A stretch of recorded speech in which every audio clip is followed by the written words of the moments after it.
बिस्मिल्लाहिर्रहमानिर्रहीम। अस्सलाम वालेकुम नाज़रीन, कुछ दिनों के वक्फे के बाद आज हम फिर फ्रॉडियों के बारे में आपके लिए कुछ मालूमात शेयर करेंगे और आपको बताएंगे कि ये आपको बार बार कैसे लूट रहे हैं और जिन्होंने आपको लूटा हुआ है वो जो केसों का सामना कर रहे हैं उनकी क्या सूरत हाल है।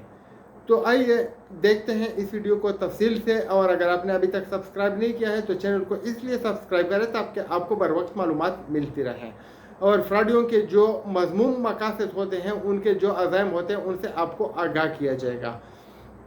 ये फ्रॉडी जो है आपको और हमारे इर्द गिर्द के लोगों को बरबर क्यों लूट रहे हैं और कैसे लूट रहे हैं, इनके बारे में बात करेंगे। सैफुर रहमान के ऊपर जो केसेस है उनके ऊपर बात करेंगे और सैफुर रहमान के बारे में जो एक अफवाह है कि वो गिरफ्तार हो चुका है लेकिन कहाँ है उसके बारे में बात करेंगे। और कुछ लोगों ने अल हयात की तरफ से भी वो जो मुतसरीन है उन्होंने भी रब्ता किया हुआ है और वो बता रहे हैं कि जनज़ेब आलम का क्या बनेगा, तो उसके बारे में भी कुछ बातें होगी। ये वीडियो आप तफसील से देखें, आपके लिए इसमें कुछ मालूमात शायद हो जो आपके लिए करामत हो। मसला क्या है? मसला ये है कि आपको कोई लूट रहा है कि हम आपके लिए क्लेम फॉर्म जमा कर रहे हैं, कोई लूट रहे हैं कि हम आपको अपने पैसे वापस दिलवा रहे हैं, और कोई इसलिए लूट रहे हैं कि फलाने कंपनी में हम आपका जो डूबा हुआ पैसा है वो वापस दिलवाने की कोशिश करेंगे। लेकिन ये सब जो है टोपी ड्रामा है, आपके लिए कोई भी काम नहीं कर रहा, सब अपने जेब के लिए काम कर रहे हैं, आपको बार बार लूटने की कोशिश कर रहे हैं और आपको जो आपके पास मौजूदा जमा पूंजी है उनसे भी महरूम करने के लिए वो साजिश कर रहे हैं। अभी मुझे बहुत से लोगों ने बताया कि आप हमारे क्लेम फॉर्म जमा करें। मैंने उनको बताया कि आप ना मुझे पैसे दें ना किसी और को दें, आप ऑनलाइन जमा करें या खुद चले जाइए जो आपके लिए आसान हो। ऑनलाइन फ्री है और जाने में आपका किराया होगा, आप कितने दूर है उस पर डिपेंड करता है, लेकिन मैं आपका जमा नहीं करूँगा। हाँ, वो बात ठीक है कि मैं इसमें लाखों रुपए कमा सकता हूँ। अगर मुझे 500 क्लेम फॉर्म जमा करने के लिए मिलते हैं, मैं एक आदमी से 1000 रुपये लेता हूँ और मैं उसके लिए 6 बार चला जाऊँ, यानी 50-50 बन्नों से भी चला जाऊँ, तो मेरा 15-16 हज़ार खर्चा होगा और 30-35 मेरे लिए बचत होगी। और सुबह अगर निकलो तो शाम तक आप घर को वापस आ सकते हैं। तो यानी लाखों रुपए कुछ महीनों में ये लोग कमा सकते हैं और ये लोग कमा भी चुके हैं। बहरहाल ये तो मैंने अपने बन्नू से जाने की बात की। अगर कोई लोकल आदमी है तो उसका तो 400-500 में आना जाना हो जाता है। बहरहाल आप लोगों के लिए जो आसान हो, लेकिन मैं इसलिए आपको बता रहा हूँ कि आपके आपस की लड़ाई झगड़े ना हो, क्योंकि आप उनको बताएंगे कि मैंने आपको पैसे दिए थे क्लेम फॉर्म जमा करो, अभी मेरा क्लेम उसमें शामिल क्यों नहीं है जिनको पैसे दिए जा रहे हैं। लेकिन उनमें वो लोग शामिल होंगे जिनको पैसे मिलेंगे जो अपने क्लेम वेरीफाई कर चुके हैं। ये बात नोट कीजिएगा। आते हैं जनज़ेब आलम की तरफ। जनज़ेब आलम जो है वो एक फ्रॉडिया था और उसने वही काम किया जो सैफुर रहमान ने किया। उसने नाम बदली किया। सैफुर रहमान ने बताया कि मेरा मुख्तलिफ का ममालिक में बिजनेस है, प्रॉपर्टी का है, इधर का है, उधर का है, वैसे कुछ भी नहीं था। तो जनज़ेब आलम ने सिर्फ प्रॉपर्टी का दिखाया और 80,000 लोगों से उनकी जमा पूंजी वसूल की। अभी किसी को वो देने की पोजीशन में नहीं है, सिर्फ उन लोगों को पैसे दे रहा है जो उनका गिरबान पकड़ने की ताकत रखते हैं या उनको अदालतों में घसीटना चाहते हैं या कर सकते हैं। लेकिन अभी वो मुल्क छोड़ के भाग चुका है। अभी आपको अपने पैसे मिलेंगे या नहीं मिलेंगे वो रब बेहतर जानता है। लेकिन जो कुछ नौसरेबाज से जो ग्रुपों में आपको वर्गलाने की कोशिश कर रहे हैं, आपको कड्डे लाइन लगाने की कोशिश कर रहे हैं और आपको ट्रक की बत्ती के पीछे लगाने की कोशिश कर रहे हैं, आप उनसे बच के रहिए। मैंने कई के नाम लिए और बहुत से हैं, 1 2 5 नहीं। अगर मैं नाम लेना शुरू करूँ तो तकरीबन ये 30-35 आदमी हैं। बहरहाल ये जो ज़्यादा बक बक करते हैं, ये जो ग्रुपों में बैठे हुए हैं, जो अपने आप को तिस्मर खान साबित करने की कोशिश करते हैं, ये सब फ्रॉडी है, नौसरेबाज है और उनके अलाकार हैं।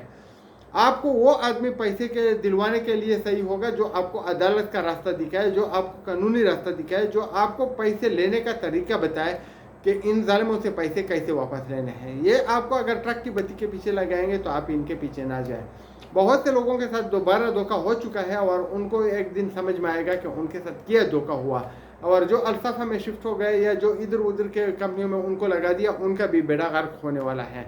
बहरहाल अब जो भी कंपनी आती है, वंडर मेकर आई आपने देखी, वन वार्ड आई आपने देखी, ये जितने भी आ चुकी हैं और जितने भी आने वाली हैं, सबका एक ही काम है, आपको अपनी जमा पूंजी से महरूम करना।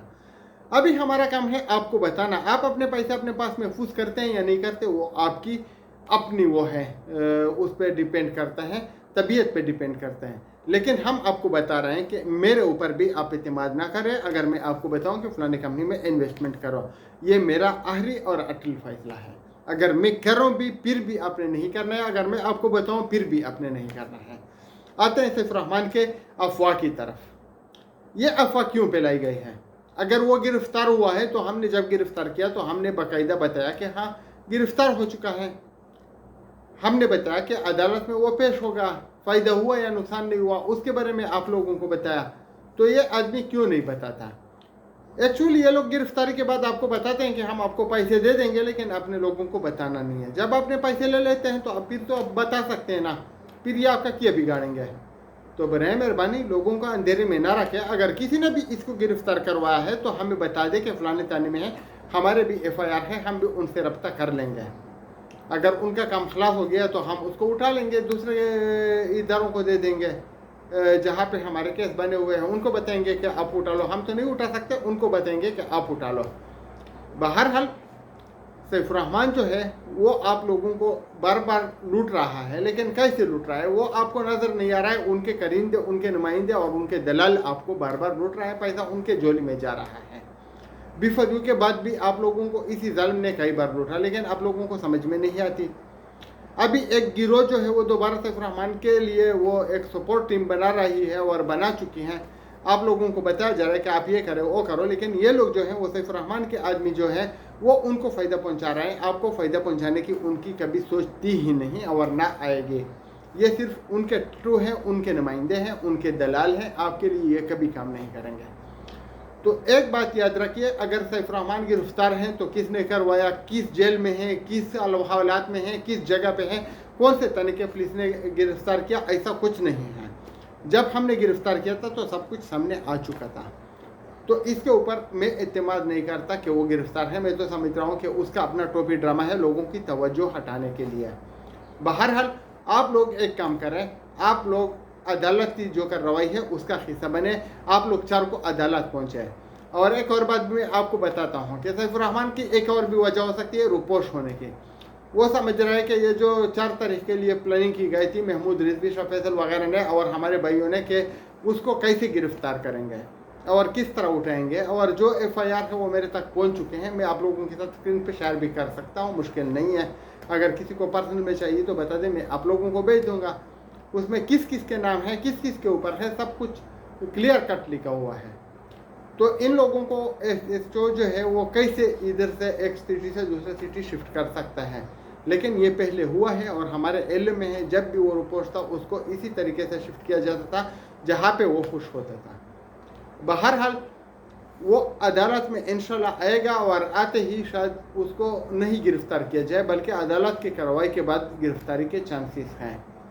अभी पुलिस आती है नहीं आती, क्योंकि बार बार पुलिस आती है और वो नहीं होता है, तो शायद अभी पुलिस वाले जो हैं वो भी आएंगे कि नहीं आएंगे हम कुछ नहीं कह सकते। लेकिन कुछ लोगों की कोशिश है जो कि उनकी वारंट गिरफ्तारी है वो करामत है और अभी तक उसमें टाइम है, तो उसके ऊपर गिरफ्तारी हो सकती है। बहरहाल सैफ रहमान गिरफ्तार होता है या नहीं होता है इससे हमें कोई लेना देना नहीं है। लेकिन FIR में लोगों ने, हमारे दोस्तों ने रजा रियाज के भी नाम डाले हैं, महमूद साहब ने, और उन्होंने शाह फैसल ने जो FIR किया हुआ है उसमें मलिक नवीज़ भी है, सैफ रहमान भी हैं और भी तितर बटेरे बहुत हैं। बहरहाल किसके साथ क्या होता है वो वक्त बताएगा, लेकिन मैं एक बात आप लोगों को बार बार बताता हूँ कि जो आदमी हक पर होता है उसके साथ अल्लाह होता है, और जिसके साथ अल्लाह होता है उसका कोई कुछ नहीं बिगाड़ सकता। तो आप लोगों ने अगर हक हलाल की कमाई दी हुई है तो आप लोग रोज़ाना कोशिश करें और उनका पीछा करें, जहाँ पे मिले, जहाँ पे भी आप लोगों को पता चले कि उधर हैं, तो आप लोग दिन और रात, गर्मी और सर्दी को छोड़ के उनके पास चले जाइए और अपने पैसे वसूल करने की कोशिश कीजिए। बहरहाल हमारा काम है आप लोगों तक मालूमात पहुंचाना, बाकी हम कुछ नहीं कर सकते। हमारी दुआ है कि आपको अपने पैसे मिल जाए और हमको हमारे पैसे मिल जाए, और अगर किसी और ने लगाए हैं तो उनको उनके पैसे मिल जाए। लेकिन एक बात याद रखिएगा, आपका पैसा मुझे कोई नहीं देगा, मेरा पैसा आपको कोई नहीं देगा। आपका पैसा उधर अमानत होगा, जिसके पास प्लेटफार्म होगा पैसा उसको मिलेगा इंशाल्लाह।